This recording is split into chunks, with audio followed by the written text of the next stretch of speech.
তুমি কি জানো গাড়ি কোনটা? গাড়ি দেখাই দিবা।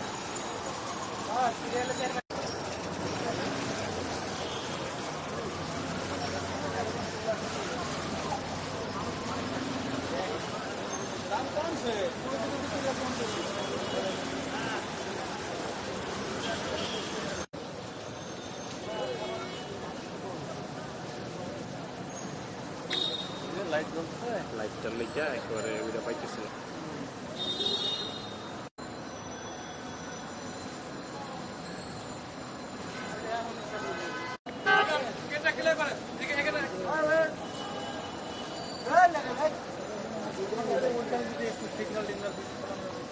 আমি তোর ফোন দিলাম ওই গাড়ির লাইটটা মেরে দিস।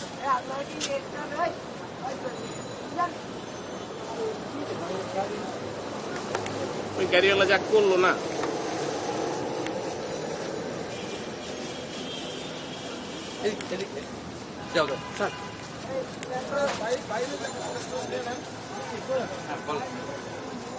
আমরা কমিশনের সম্মানিত সভাপতি ডক্টর মোহাম্মদ ইউনূসের পক্ষ থেকে আমরা এসেছি আগামীকালকে যে জুলাই জাতীয় সনদ স্বাক্ষরিত হবে সেই অনুষ্ঠানের দাওয়াত পৌঁছেছে আমাদের দুইবারের প্রধানমন্ত্রী বেগম খালেদা জিয়াকে, তার কাছে এই দাওয়াত পৌঁছেছে। একই সাথে আমাদের সভা পৌঁছেছে। আমরা এই জন্যে এসেছি এবং আমরা সবাই ওনার আরোগ্য কামনা করি, সুস্থ হয়ে উঠেন এবং তিনিও যে প্রফেসর ইউনূসকে সালাম জানিয়েছেন এবং আমাদের অনুষ্ঠানের আগামীকাল অনুষ্ঠানের সফলতা কামনা করেছেন। তেমন বিস্তৃত কথা হয়নি, কিন্তু আমরা তো যেটা দেখেছি এবং তিনি যেহেতু বলেছেন তিনি অত্যন্ত আনন্দিত হয়েছে এবং তিনি এটাকে স্বাগত জানিয়েছেন এবং তিনি মনে করেন যে এটা বাংলাদেশের জন্য একটা বিরাট মাইল ফলক এবং বাংলাদেশের জন্য একটা সুন্দর ভবিষ্যৎ সৃষ্টি করার ব্যাপারে এটা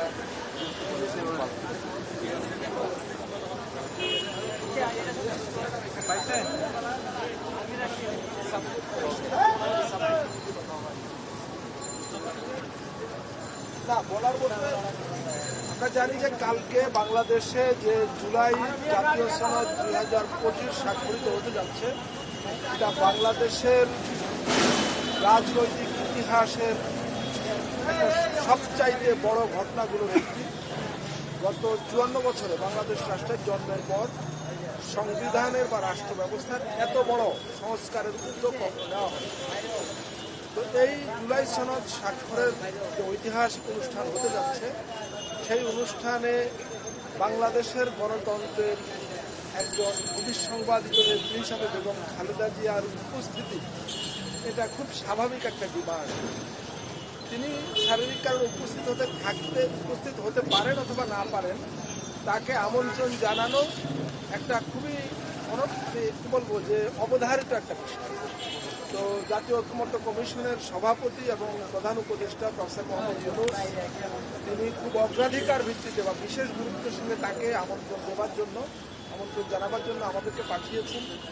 আমরা প্রফেসর মোহাম্মদ ইউনূসের পক্ষ থেকে বেগম খালেদা জিয়া যিনি 3 বার প্রধানমন্ত্রী ছিলেন এবং বাংলাদেশের গণতান্ত্রিক আন্দোলন সংগ্রামের এক আইকন, তার কাছে আমরা আমন্ত্রণ পৌঁছানোর জন্য এসেছি। যেহেতু তিনি এখন হাসপাতালে একটা রেগুলার চেক আপে আছেন, আমরা সেখানে গিয়ে তাকে দেখে এসেছি, তার কাছে আমন্ত্রণ পৌঁছে দিয়েছি, প্রফেসর ইউনূসের সালাম পৌঁছে দিয়েছি এবং একইভাবে তিনি প্রফেসর ইউনূসের এই যে উদ্যোগ এটা অত্যন্ত উচ্ছ্বাস প্রকাশ করেছেন।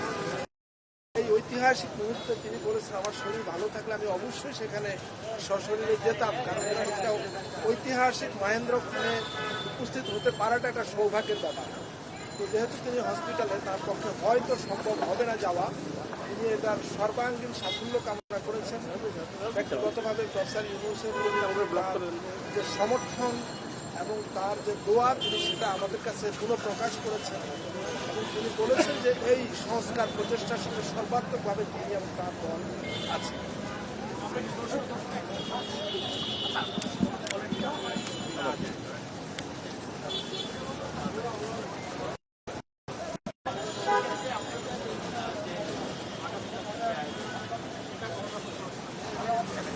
প্রথম কথা হলো আমরা কোনো কিছু নেগেটিভ ভাবতে চাই না এবং আমরা ভাবার সেরকম কোনো অবকাশও আমরা দেখি না।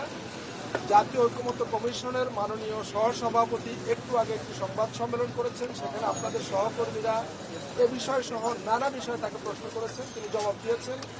আমরা আশা করি কালকে এই ঐতিহাসিক জুলাই জাতীয় সনদ 2025 স্বাক্ষর অনুষ্ঠানে সংশ্লিষ্ট সকল রাজনৈতিক দলের প্রতিনিধিরা সেখানে উপস্থিত হবেন এবং স্বাক্ষর করবেন।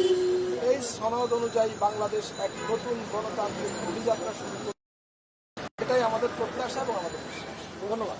আমরা দৃঢ়ভাবে তার বিশ্বাস উপস্থিত থাকবেন। আরেকটি তথ্য আমি বলতে ভুলে গেছিলাম, বিএনপির ভারপ্রাপ্ত চেয়ারম্যান জনাব তারেক রহমান, তিনি এই মুহূর্তে দেশের বাইরে অবস্থান করছেন।